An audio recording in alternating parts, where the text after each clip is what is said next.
Astrid Naranjo, Clinical Dietitian, Sustainable Nutrition, My Personal and Professional Journey, Unveiling the Anti-Diet Revolution. I'm thrilled to share some exciting insights from our latest podcast episode featuring the incredible Astrid. As the first Venezuelan and female guest of 2024, she brings a fresh and inspiring perspective to the world of nutrition and fitness. Here's a sneak peek into our conversation that you won't want to miss. The Anti-Diet Dietitian. Discover what it means to be an anti-diet dietitian and how Astrid's personal struggles with extreme dieting and body image led her to champion sustainable and healthy nutrition habits. Social media influence.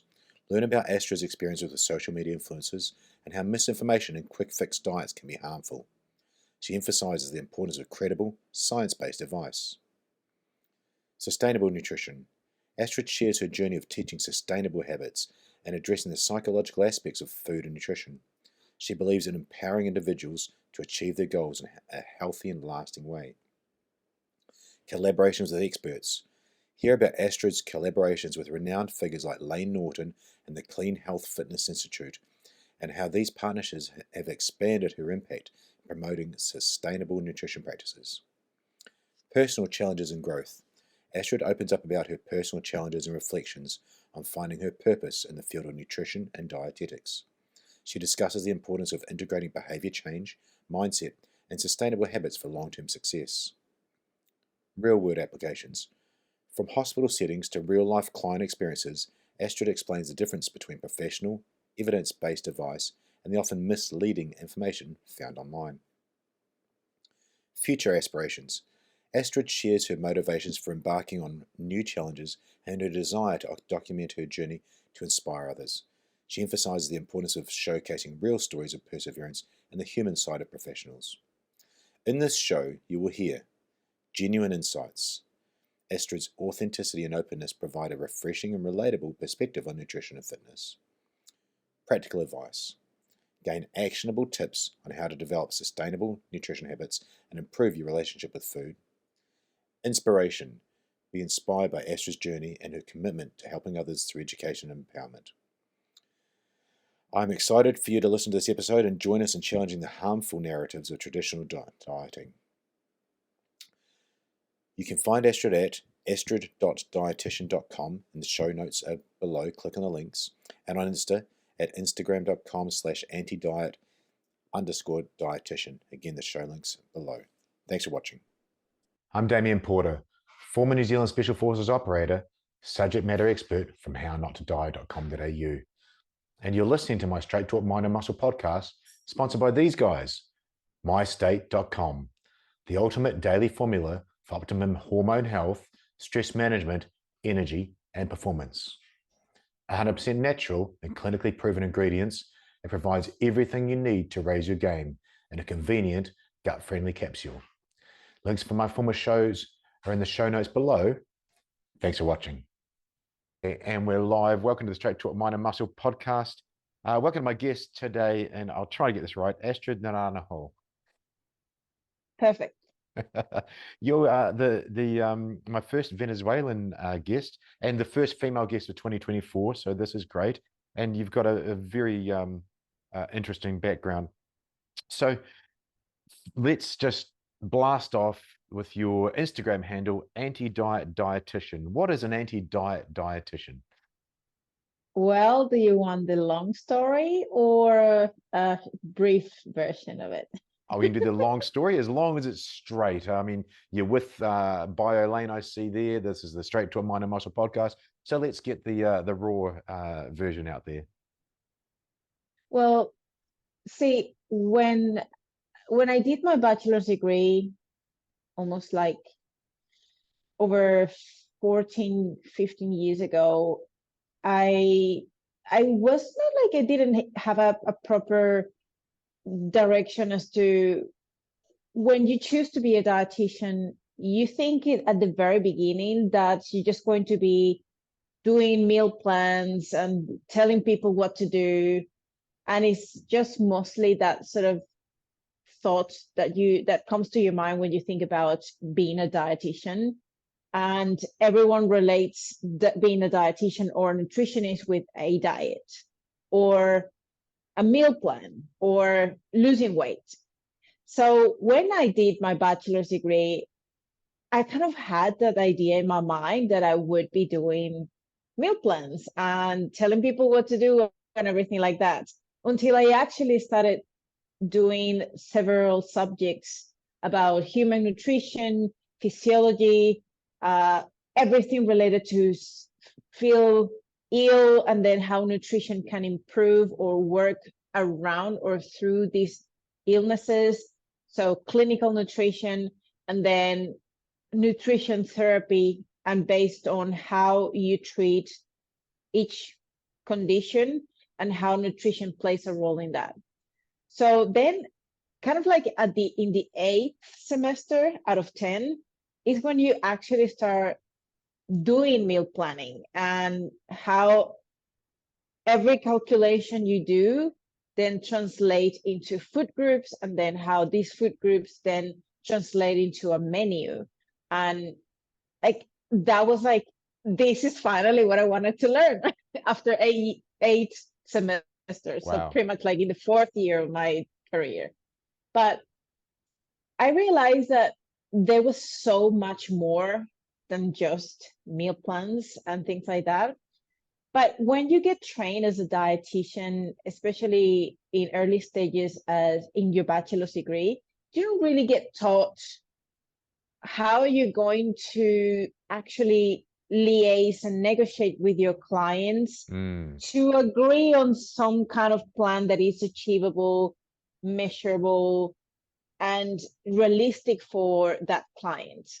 And this applies as well in the clinical setting, because what we see, or what I used to see, but I still see it nowadays, is that you see a patient and you just tell them what to do, or just give them a resource to follow at home, but there is no an agreement or like a negotiation, or that patient-centered approach where the patient tells you, well, I don't think this is going to work for me. This is what I do.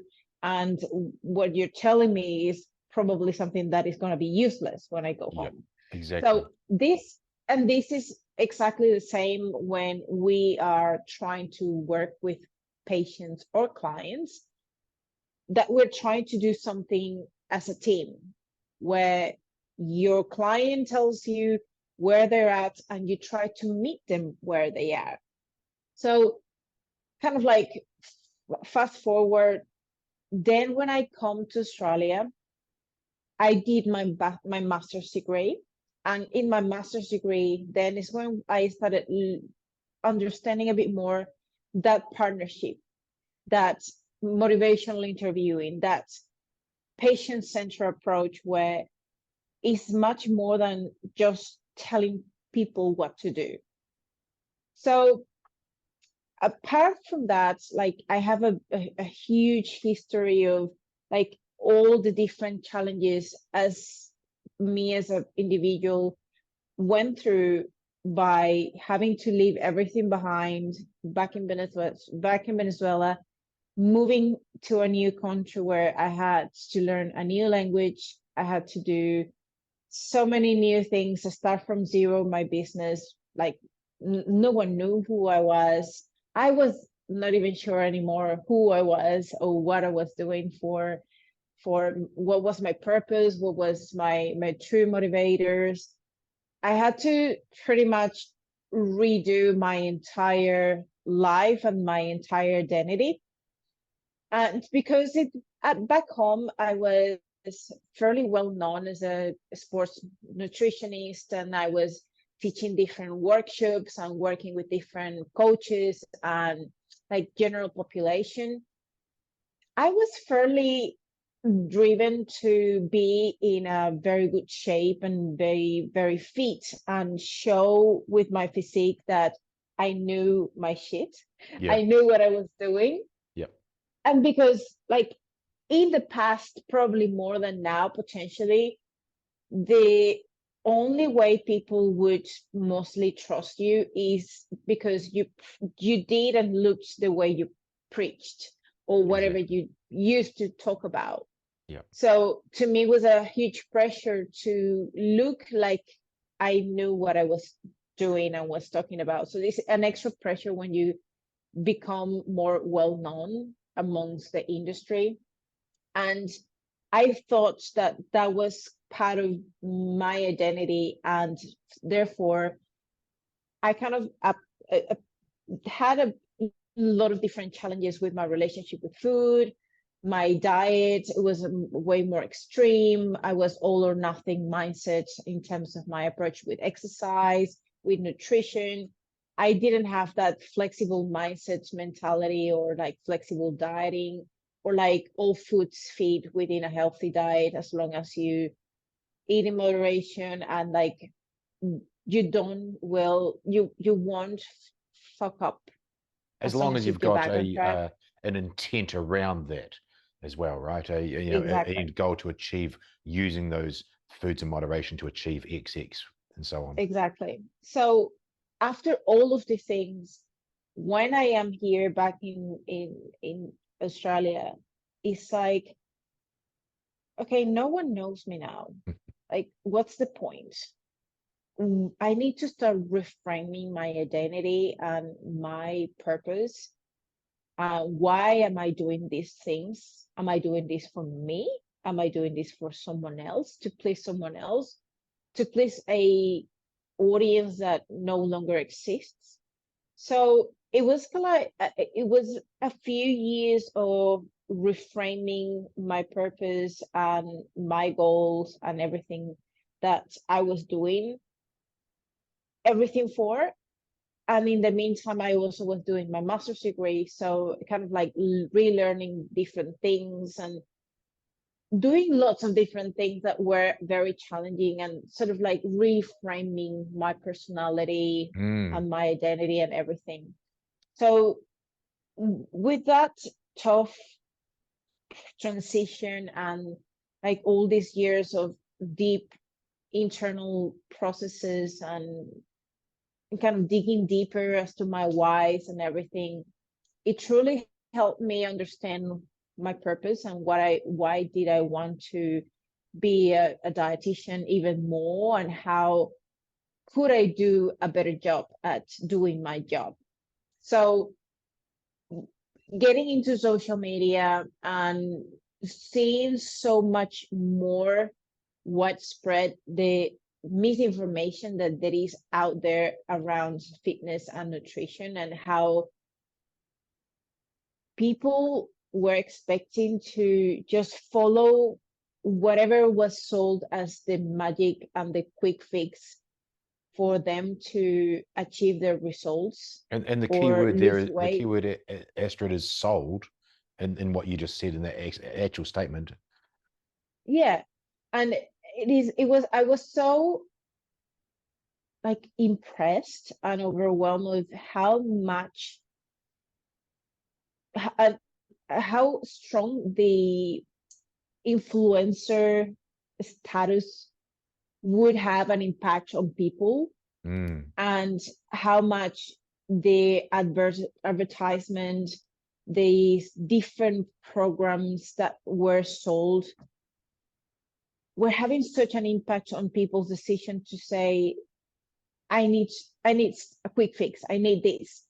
Yeah. And coming from a master's degree and also my bachelor's degree based on research, and like, and you start looking at these claims and these different things, that it seems like they are meant to have a really great marketing strategy to capture the hunger of these people's needs, and they want a solution. So that's where people are falling into these quick fixes and these diets that I don't think there is necessarily something wrong with the methodology, in terms of like any diet will work for anyone who follows it. The problem with all of these approaches is that they don't teach you anything. They don't teach you behavior change. They don't teach you mindset. They don't teach you real nutritional habits that will stick forever. They just teach you, you will have to follow this. You're told what to do. You just go and eliminate a food group of your diet because it will create a calorie deficit, and you will lose weight and achieve your results. And then you will be happy because now you are leaner or skinny and you're no longer fat. That is what is being sold out there. And so because of that, it's attractive. So obviously, me coming from this background and having all these experiences and being through eating disorder myself, reframing my own relationship with food, I kind of saw all of these things as this is so harming. And me as a dietitian, or me as a person who have gone through so much shit, I can see where people will end up hurt. Yeah. And this is not going to really help them anymore. And we are kind of seeing even more like the obesity crisis is worse, but there's also more diets out there, and people still, like, I don't get it. So it is not about the diets. And that's why kind of my name came Anti-Diet. I'm not against people wanting to lose weight, but how we do it and the way we approach dieting is what, to me, is the most important thing when it comes to helping someone to reach their goals, especially if it's fat loss or weight loss. Yeah. And not just to teach them or telling them what to do, but teaching them how to do it and why they do it. And with that is pairing the training, the nutrition, and the mindset, and how mindset kind of like encompass behavior, habits, and their psychological relationship with food. So we have like this trifecta that has to be together in order to really get a client or a patient to follow something through, but also stick with it and being able to learn the skills, because you don't want I think the issues are companies and these successful influencers want to just give you solutions without giving you the opportunity to learn the skill. So you're always reliant and dependent on these products or these supplements or these approaches to achieve your goals. But when you no longer have it, then you no longer can progress or continue on your own, because no one is teaching you that skill set for sustainability and to maintain something forever. Let me pause that there, Astrid, just to expand on that. And holy cow, there's a lot to unpack in general from your journey and then also what you're doing. So I need to direction that a little bit.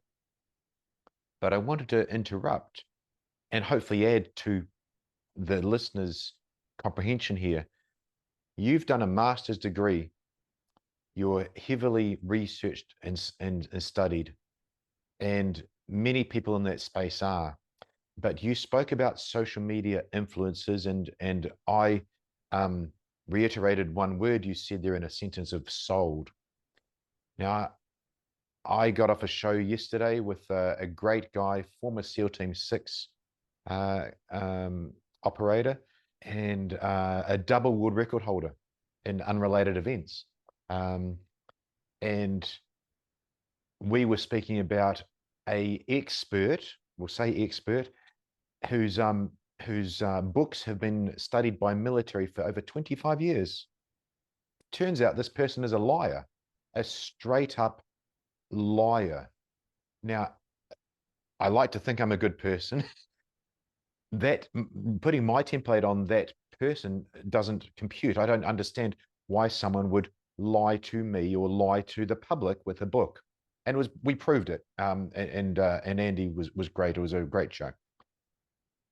Going forwards to last night, a guest of yours, Mike, and I would butcher his name, but I'll grossly say Israel, but another Israel, Mike Israel, a doctor, an expert in exercise science and exercise prescription.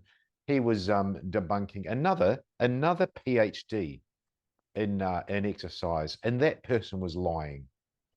Now, I could not imagine the general public out there being able to discern the differences there amongst these experts that lie about their product that they sell to make money. And then you got the influencers, and are not studied people, but they do influence people. And what we're talking about here, when you're talking about their lifestyle, what they're actually doing, and you said a beautiful word there. You said attractive. You said what's attractive to us, and people do gravitate towards that. So it's tough out there in that world for people to discern what's actually going to benefit them. And then you spoke about teaching, because those people that are selling that product, they're not there to teach you. They're there to sell their thing. And literally the guy I spoke about, and it does relate, hopefully I haven't gone off on a crazy tangent. This guy sold millions of books to a lot of people. That's not teaching. That's just rote learning from a thing, and the same thing with your diet there. So I just wanted to maybe add some value to add some context to what you're saying there and what you've seen, and also from what I've seen. It's totally aligned with what I'm saying, and definitely adds to the point of the vulnerability of people who are needing change or want help. And because they're desperate for change, that's what these influencers or these kind of people feed into these clients and these people to sell them something that is going to be their solution to change their lives. But in reality, it's not. When we sort of go deeper into why this is not changing or why this is making things worse. So basically, that's where my name comes from, in terms of, like, I chose to promote myself as an anti-diet, anti-crush dieting, fake diets, things like that, because that's what I'm trying to teach. I am trying to teach on the other side that, yes, there is definitely possible to lose weight. All diets will work if you go in a calorie deficit, but that is not the problem. The problem is learning how to maintain what you lose once you have lost it. If you lose weight, then make sure you learn how to keep it off, because that is the biggest problem in people. There's no a weight loss problem in society. It's maintenance of the weight loss. What is the problem?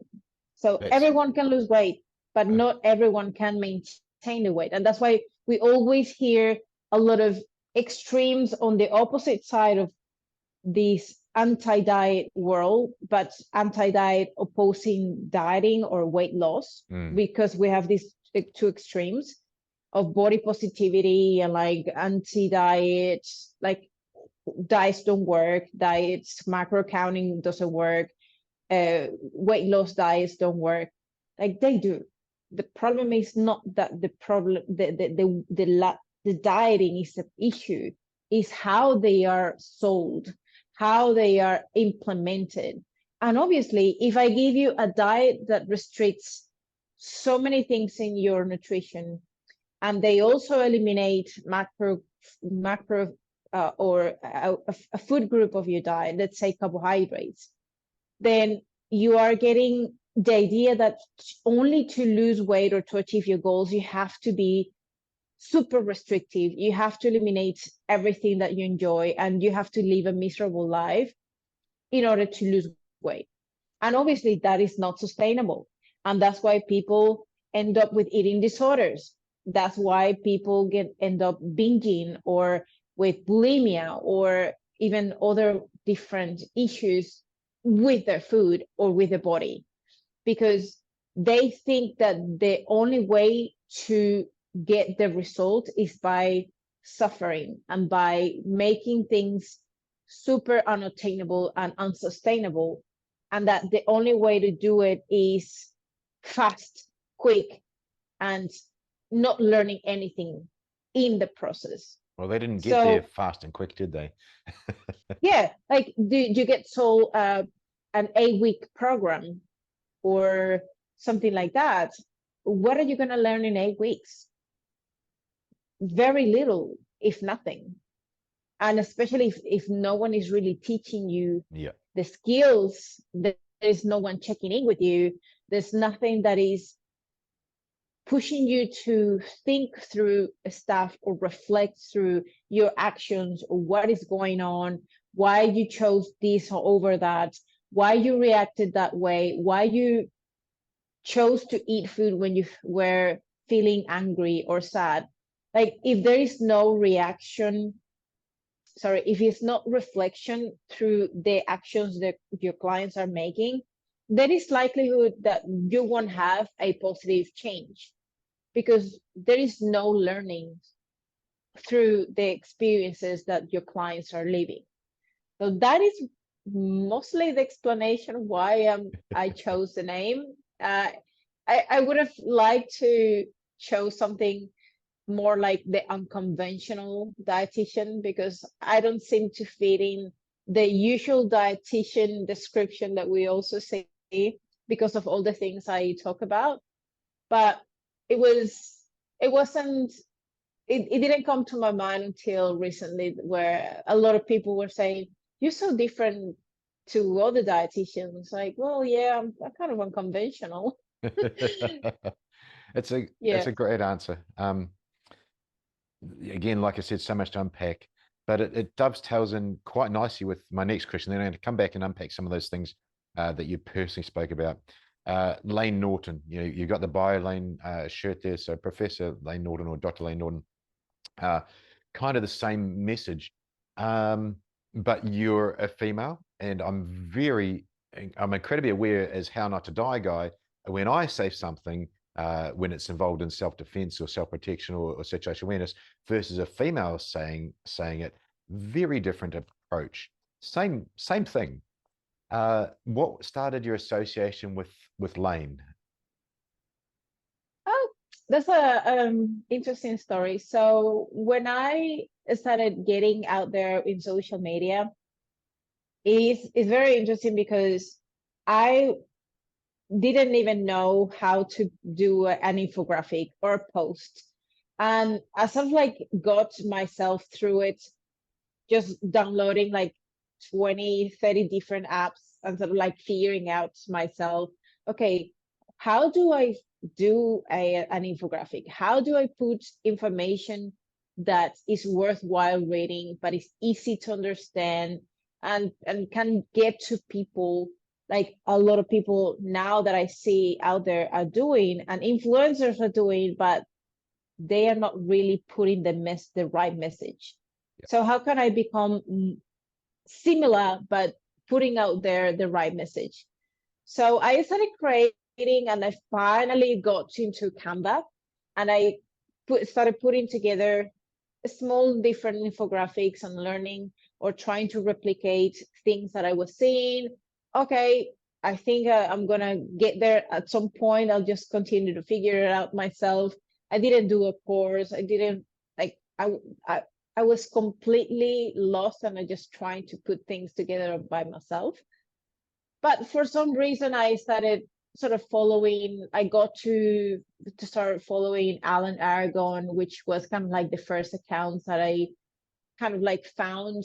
And I started interacting with his account and with his post and learning a lot more about flexible dieting. And somehow I got into that related associated accounts that were kind of in the same industry, promoting the same things.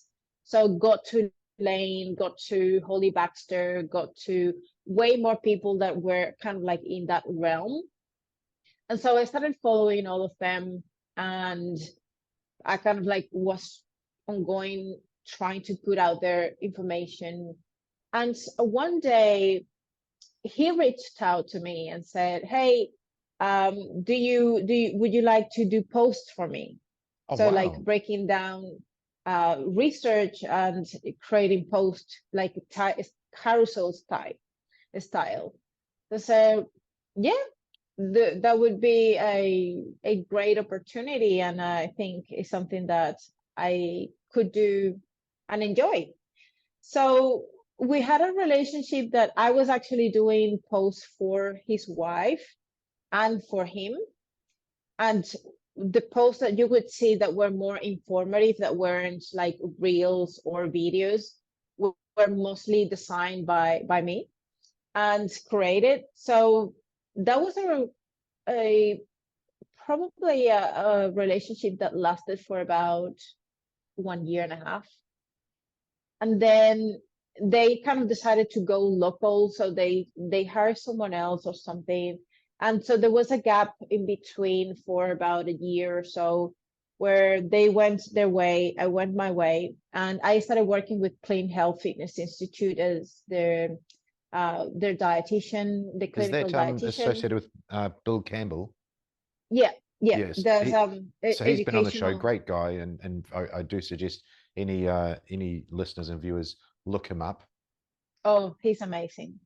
So going back to the story, I started working with Clean Health Fitness Institute, and I was doing a lot of IG lives with different people, and by myself. I started getting a lot of collaboration with many people like Mike Israel, Menno Henselmans, Eric Helms, Alan Aragon, and I was doing lots of different IG lives with different people.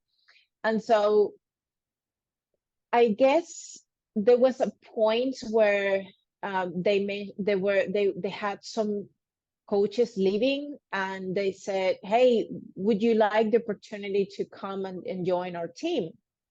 And then that's where everything began. And I think I started with them on March 2020 or 2021. So I've been with them for about 3.5 or 4 years now. Yeah. And I think I'm kind of like, me and David, which is another coach, we're kind of like the oldest that have lasted for this long. And yeah, here I am.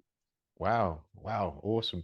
That nicely, and I don't know how, I was saying to Andy yesterday, I don't know how some shooter figures this out as a podcast host, but that does bring us back nicely to, you mentioned earlier about your purpose. And I was quite stunned listening to you, and I can relate. I came from New Zealand to here. This isn't home, but this is where I live in Australia. You lose, as a special forces operator and veteran, and many that I've interviewed, losing purpose, identity, and connection. It's you said Holy Trinity, I call it a three-legged stool, whatever words, but that's the perfect storm for a mental health crash, or some real clash is the best word I can come up with. So what is your purpose now, Astrid? Because you talked about so much self-reflection and figuring things out. What's your purpose? It's a really good question. My whole purpose as dietitian, and like the role I play in the fitness industry and like in the nutritional realms, is promote and transform people's life through education, empowerment, and truly exploring and meeting them where they at. Because if you're able to step down to where they at and understand their struggles, the main obstacles or challenges that are holding them back, and you can support them through with the skills, with a different set of strategies, and you can help them to integrate and connect the dots to ensure they can get placed in the middle of this trifecta that I kind of mentioned at the beginning, where you just not follow a diet or a training program, but how can we marry these two things and then put the crown on top, which would be changing habits, mindset, behavior, and the way you relate with yourself, the way you speak to yourself, the way that things happen in the inside and how the inside affects the outside. And guess is trying to marry these three different things and get people to understand that without any of these, it is really hard to achieve good and sustainable results long term. And to me, like, you can do any diet you want, or you can follow any program you want for resistance training or exercise. But if one of these are missing, you're not getting anywhere. You can get somewhere, but you're not going to get too far. Like, I remember in the past doing all the exercise I thought I needed to do. I wouldn't have rest days because I needed to burn calories in order to be fit. Yeah. But my diet, especially at the very beginning, when I didn't even have a diet or nutrition knowledge, I was heading to the gym and I was doing like 4 or 3 different classes, one after the other. Wow. And I would be completely smashed at the end of the day, but I would get home and I would eat a pizza. Okay, so you can eat, you can do everything you want, but then if your diet is not in the right place, you're not going to get anywhere. Yeah. And the same goes with the other end. If you do lose a lot of weight, or you go into a extreme diet, but you don't exercise, it's very likely that 60% or more of your lean body mass is going to go with your weight. So you're not retaining the things that you want to retain, and you're likely losing as much fat as muscle. And if that is the case, that's where you see people looking skinny, but like kind of sick. Like, did you get sick? There was something wrong with you? And like, no, I just finished a diet. Oh, okay. So it's just better to really know how to do it properly. So you're doing a healthy weight loss. I call it, there is a healthy way to do a fat loss phase or weight or losing weight, and there is an unhealthy way to lose weight. And obviously the unhealthy way is doing everything possible to make it as fast as possible, no protein. You eliminate everything in order to lose the weight as fast as you can, but the majority of the weight that you lose is not just fat, it's muscle as well. And you see it in the hospitals. Yeah, and that is the best way to actually understand how losing muscle can impact things way more than just the appearance. It impacts your function, your capacity to do things, your strength, and even your immune system. So losing muscle is not like one thing that you physically lose. There's actually going to affect and have a cascade effect on lots of different things in your life, especially even more if you're over 40. Yeah, absolutely. And probably worse if you're over 50 and then over 60, and then it becomes even higher risk and even more important not to lose weight coming from muscle as you age. Oh, look, Andrew Hibman was talking about it, the rate of muscle loss after the age of 40, but more importantly, the rate of strength loss after the age of 40, and it was 4 times greater than the muscle loss. excuse me, and I'm personally aware of it. I've had ankle surgery twice, and you literally see your calf get very, very small. Your muscles get very small. The muscles don't work. But Astrid, that works perfectly for my next question. You spoke about the hospital setting, actually seeing real world and extreme fluctuations. My question was the difference between people out there just learning a thing and actually professionally studying something. There's a big difference, right? And some people out there, they may see a few things and become a trainer, and then they've got some advice that they've read. There's a vast difference between that and an actual professional like Bill Campbell, like yourself, who was writing those infographics for Lane. Could you please explain to the people out there that the difference there in actually knowing and be able to discern what's real and what's just a fad, or what's a belief, or what's a little bit of misinformation, or even cherry-picked information? I think the best way to sort of see these red flags when we see people that are completely dichotomous in terms of like, this is the best way to do something, or there is this only way to do this specifically. Or when we think about the claims where they have absolute terms in their claims, and there is no like probability or uncertainty, or well, we're not 100% sure. There is still research that needs to come out, but they are just coming with these blunt claims that are absolute truth, that this is just the way it is. This is where you kind of need to become a little bit wary, because there is nothing, especially in research and coming from a scientific background, or someone with a scientist in their soul will come out at you and tell you this is the only way to do things, or this is the only truth about XYZ.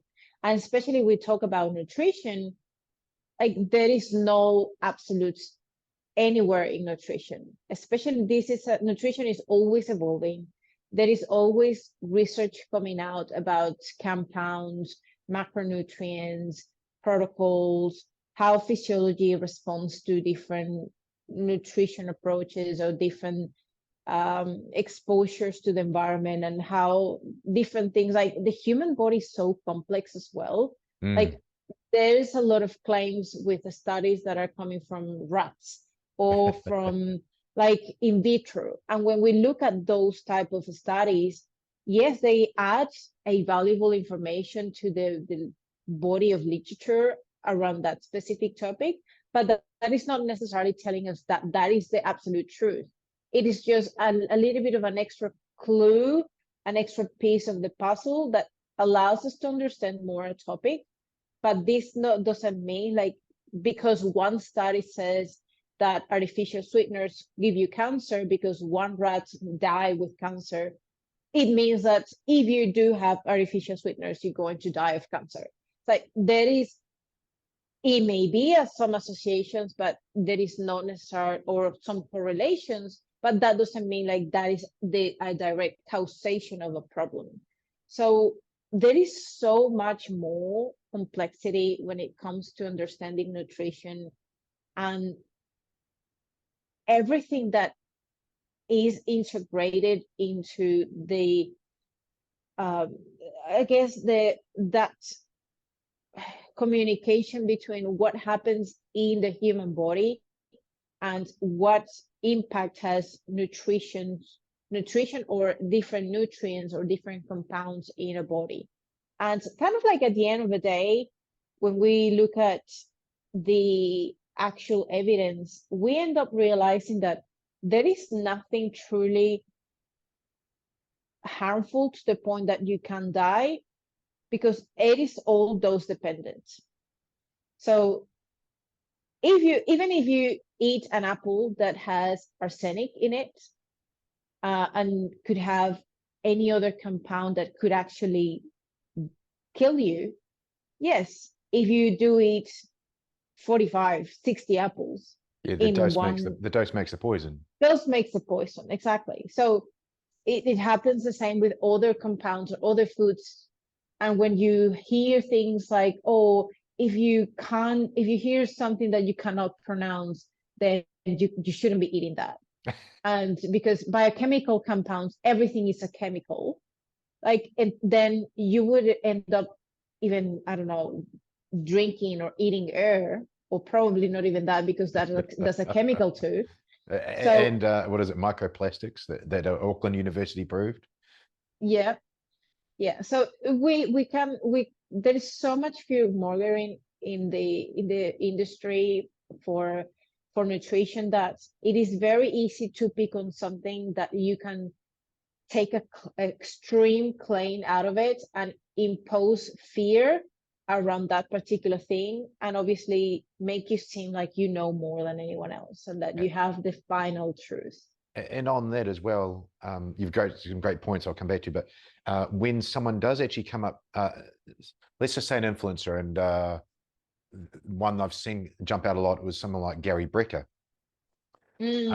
So then I'll go back to the generic one. When someone actually says some really good information that's really scientifically valid, and then mixes that in the same conversation with something that's absolute bullshit, absolute. Yep. And when I hear it, I have to turn those things off. That I think is actually dangerous because they become an authority, and then because they said that the sky is blue and that the earth is round, and then they say this, then that person that shouldn't really know to be able to discern can't know what's truth and what's not. But going back again, you said it, a scientist, and I remember Dr. Ken Ford and Professor Ken Ford, doctor and professor, listened to one of his talks in America, and just about every scientist, and even Bill Campbell, the same. You ask them a question, and they go, it depends. They're on stage in front of 1,000 people. It depends, and they give the pros and cons here and the pros and cons here, and I love that answer. And then they come up with their informed and educated opinion from the research, not from as you said, one sort of truth in air quotes. And there is so much nuance, because again, it's true, it depends on so many factors, and it's not the same to just give a very blunt and one fits all answer, when there is so much nuance and different variables that you have to take into account when you're giving a specific answer about a specific question. Like, is it good to have a lot of protein?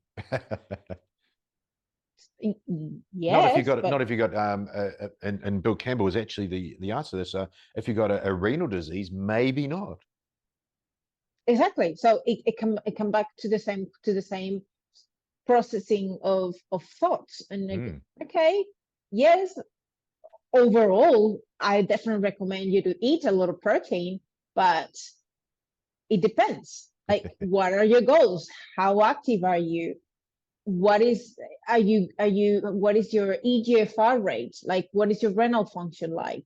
Do you have a history of insulin resistance? Do you have metabolic disease? What is your specific preference around protein? Are you vegan, vegetarian? Do you have any particular restriction? Like, if you start looking at different questions that are going to give you much more thorough information about that particular person, then okay, for you, maybe it's good idea to eat between 1.5 and 2.2 grams per kilogram of body weight, because you're an active person, you are doing resistance training. There is no necessarily a true concern around consuming more protein, so you should be fine.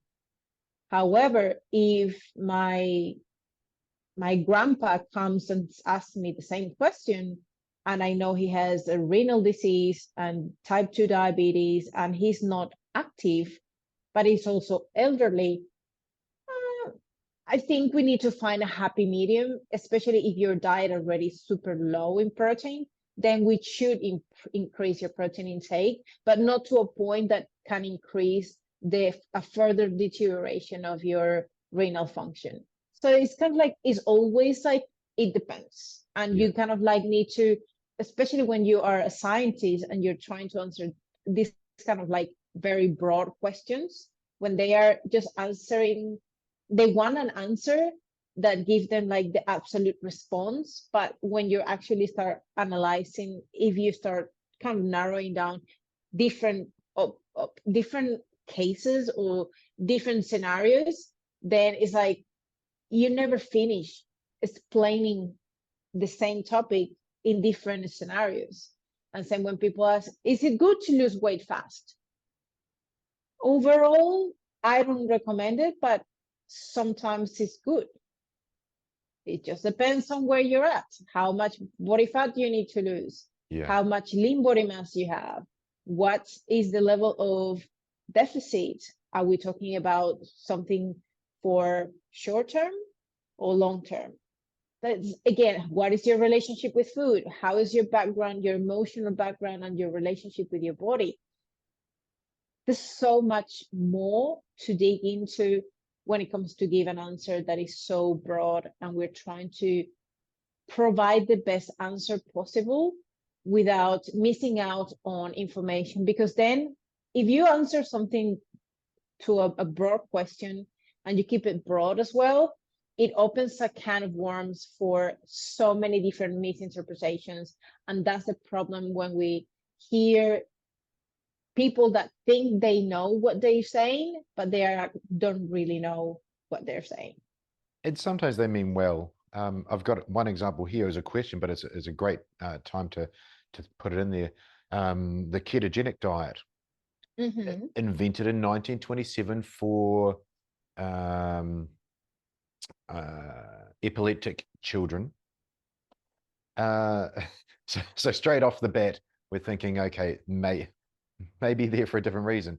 The ketogenic diet, pretty popular, shown relatively successful in obese individuals, but in healthy individuals on the ketogenic diet, and again, well-meaning people who put them on those sort of things or who gravitate towards that themselves, that has a possibility to make one insulin resistant. And there's a lot of interesting points around that. But the person might have meant quite well but they've sort of cherry-picked the result and planted that template on a person. Yep, that's correct. Yeah. So it is, I don't know, it's funny because the same thing happens with other type of diets. They have a potential background and an intent when they were designed for, but then it is taken out of context and then trying to be implemented in other areas that it may seem fine, but again, is the way you are selling it to people.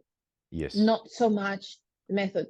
It's fine. I don't have anything against keto diets at all. They can be very helpful for a lot of people, but again, you gotta teach and show different options, and that is not the best way necessarily or the only way to achieve what you're trying to achieve.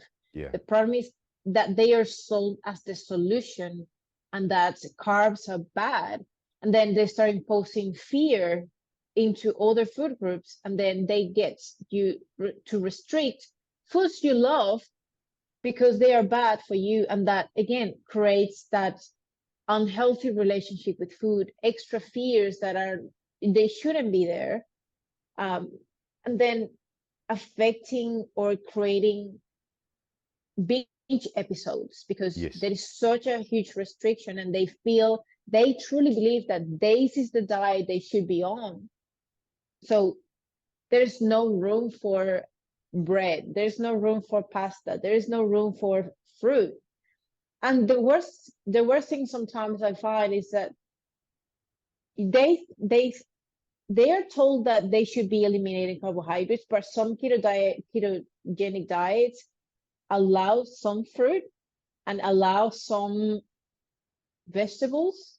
And when you actually think about what a carbohydrate is, vegetables and fruit and dairy, they all have carbohydrates in it. So and you hear people saying, oh, I just don't eat carbohydrates anymore, and I don't eat sugars. Okay, but you're eating an apple though. I think you said the word believe, and there's a major issue when human nutrition is based on a belief, and I don't think science should care about those beliefs.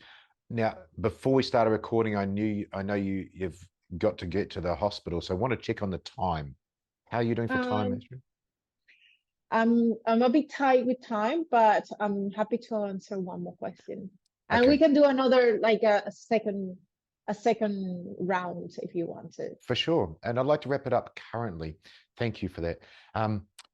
You've openly talked, and thank you so much for being so open about your journey, relationship with food, eating disorder, relationship with the body. You didn't say the word dysmorphia, but there's a lot of things that went on there in your past.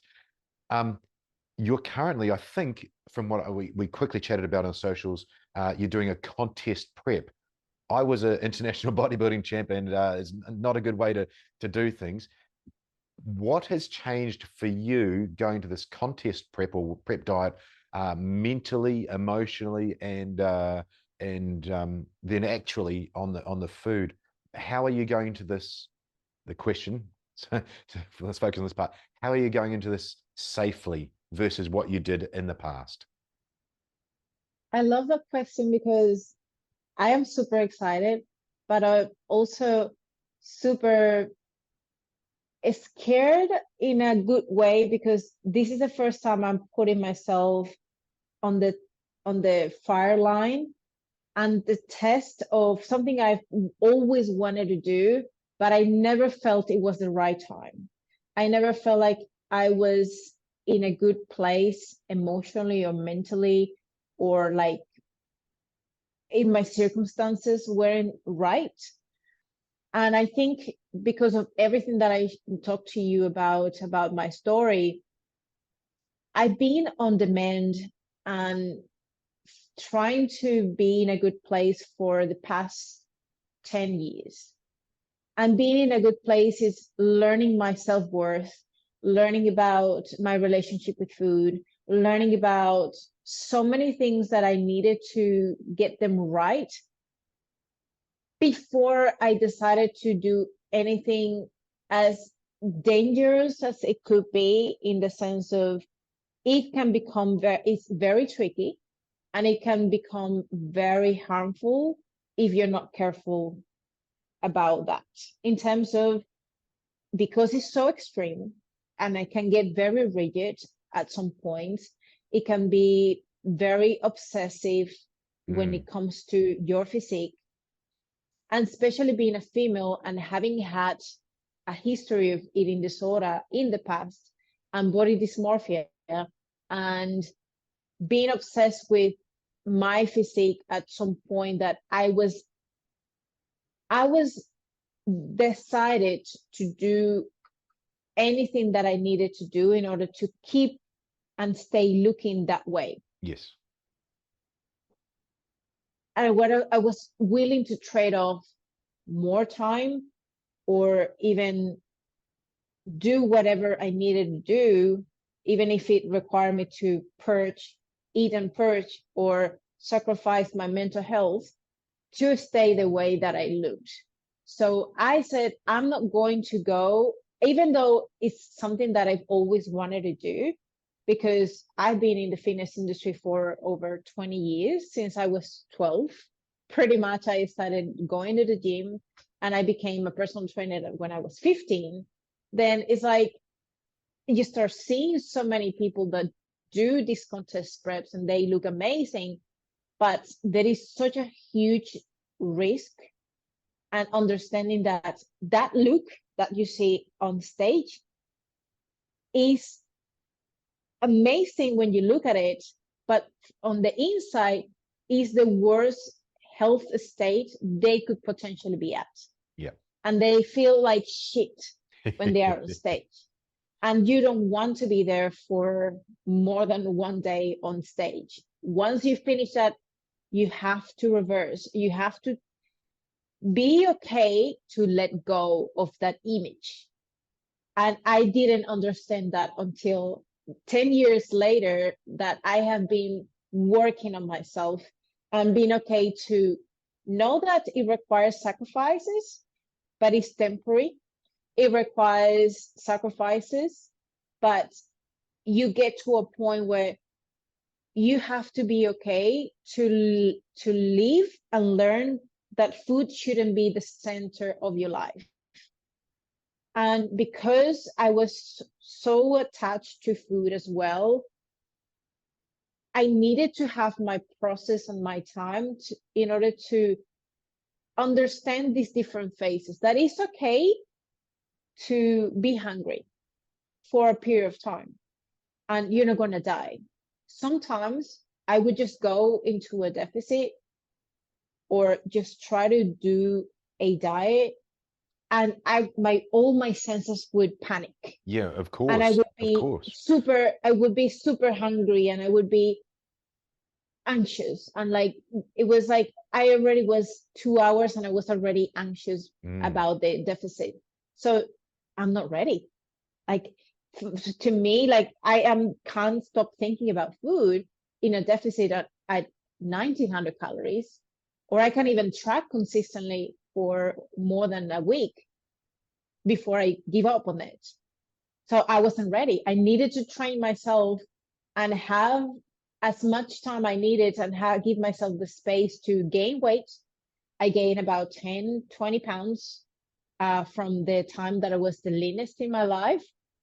But I put on muscle, I gained strength, I started to train heavier. I was able to do things that I was never capable to do before. I never could do a pull-up on my own by myself, and I could do it now. So I needed to have this process of not tracking, but learning how to give myself the space to do it when my body and my mind was ready. Same with eating. For a while, just being on a surplus and just gaining the weight that I needed to gain and allowing myself the unconditional permission to eat things I needed to eat, to know it was safe to not needing to eat all the time, and also being able to have this peace of knowing that you're going to do something because there is a purpose just beyond a physique. There is a purpose of, I want to show myself I can do hard things. I want to tick the box of something that I've always wanted to achieve. In I am an athlete by nature, and I want to feel like these 20 years I've trained for something finally can be put into something that represents something just more than, okay, I'm training for life. Because I show up to the gym regardless. I go to the gym, I eat healthy, I do everything that I should be doing like an athlete, but I don't actually show it to the world or show it to myself.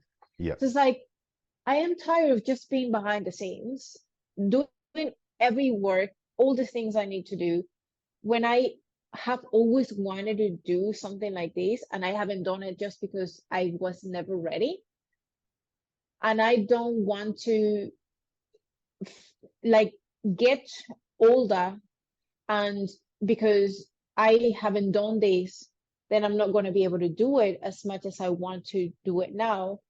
And I'm missing out because then I want to have a family. Then I think the best time to do it is now, because if I decided to do it later on and I have kids, I'm always going to have and find an additional excuse not to do it. So this is your celebration. This is a time that I think I feel in a good place. Yeah. And I'm super motivated to document my journey and talk about the struggles, that there is also like hunger for real people that go through real struggles, and even coaches, even professionals, they are humans as well. Yeah. And they will have challenges along the way, or even the daily mundane things we live. Life happens. And experience with a client. Like, I gain a kilo overnight. How frustrating is that? That is so annoying. And like, then my clients live this shit too. Like, I understand them. Yeah. And I can also relate to them and say, hey, you gained just 400 grams. I gained a kilo. Like, I am worse than you today. And this is obviously not fat. This is, okay, why you gain 1 kilo overnight. Then you sort of teach your clients based on your experience, and you can relate. Look, I had 7 grams of vegetables last night for dinner. And on top of that, I had 300 grams of potatoes. That adds a kilo, and I haven't pooped yet. So all of that is in your system. Of course, you're going to weigh more. And same if you were to poop now and you sort of got rid of 50% or 40%, you're going to weigh 40% less of what you had yesterday. So it's just like actually implementing what you know and what you talk and teach your clients to yourself. And I don't know, it is like really exciting just to show and experience things and document it and being able to talk about it. And like, it's like a reality show. I don't know. I find it interesting because I've been so shy.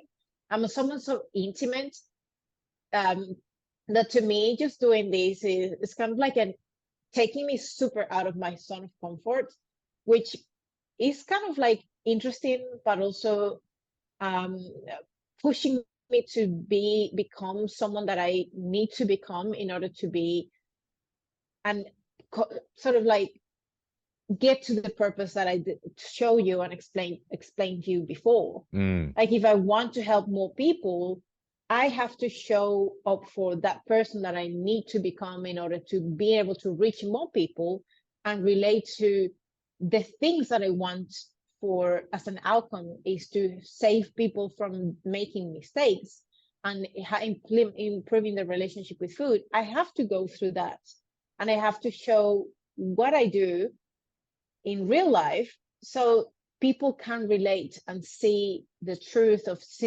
things, what things happen, and always teach through my own experiences. So I think it is going to be an interesting thing. And also, like, it's just giving me more growth, personal growth. That's like almost just showing my ass to 100,000 followers. That wasn't very easy. Oh, well, there we go. Hard. That, I think that almost gets the title of the show. You're going to lead by example, which is very different than what you started talking about with your original years. 20 years ago, you thought you had to be that person in that shape, doing 5 classes a day. So leading by, actually, there it is, leading by good example. Astrid, like I said, I'm very respectful and aware of your time. So I want to say thank you for being so open, being authentic and considered in your answers. And it's been really nice to show the listeners and the viewers this side of you. I would love to invite you back on the show and actually dive down into some nutrition things that people could take away. But this has beautifully shown the Anti-Diet Dietitian, your journey, and where you are now. And it's been really nice to connect and to be able to ask you those questions as well. Thank you so much for having me. It was awesome to have a chat with you and talk through my story and the contest prep, which is something that I'm still trying to put into words and sort of explain what has changed. So I'm very, very excited about this new journey. It's still 8 months away. So I've taken the long route to make it sustainable and to have the chance for document and talk through all these things and learn. But I'm really, really excited about it. I appreciate the opportunity for you to ask me those questions and kind of let me to reflect even further on that. And I hope to jump on a new podcast with you, and we can also talk about nutrition even more in depth to teach more of your viewers and anyone who wants to watch this or listen to this podcast. Absolutely. And that's what so many of us say. If one person, if the one thing we said in this show has helped one person, we've done our job. And my role is to help others. And I can see that clearly is yours as well from your experiences. So thank you very much. Thank you so much. And I'll talk to you very soon. Absolutely. I'll hit pause. We have a quick chat. Thank you, Astrid. Hi, thanks for watching. I'm Damien Porter, former Special Forces operator, and check out my new project for 2023 at hownottodie.com.au, where I've combined all my Special Forces training and police officer experience to help others. Thanks for watching.